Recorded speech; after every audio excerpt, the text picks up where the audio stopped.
ఇలా రేవంత్ రెడ్డి వచ్చిండు, అన్ని దొంగ మాటలు చెప్పిండు. ఇవాళ రేపు వాళ్ళ అన్న వస్తున్నట. వాళ్ళ అన్నవరో తెలుసా? ఓవైసీ వస్తున్నట. ఇలా కాంగ్రెస్ వాళ్ళు ఎంఐఎం పార్టీ వాళ్ళు కలిసి ఇలా ఇక్కడ వాళ్ళని మనల్ని మోసం చేసే ప్రయత్నం చేస్తున్నారు. ఇలా వాళ్ళు ఎవరంటే ఈ దేశానికి సపోర్ట్. టవర్ సర్కిల్ ఆ రోజు ఇండియా పాకిస్తాన్ మ్యాచ్ అయితే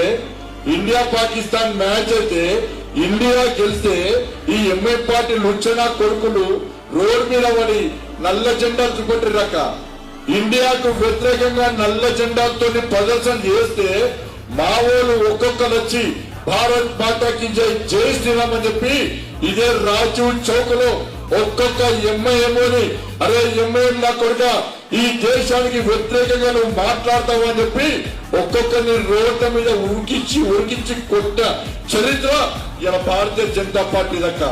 ఇలా ఎంఐ పార్టీ వచ్చి వాళ్ళు వీళ్ళు కలిసి ఇలా కరీంనగర్ ను ఏద్దామని చూస్తే ఇలా కరీంనగర్ ప్రజలు సిద్ధంగా లేరు.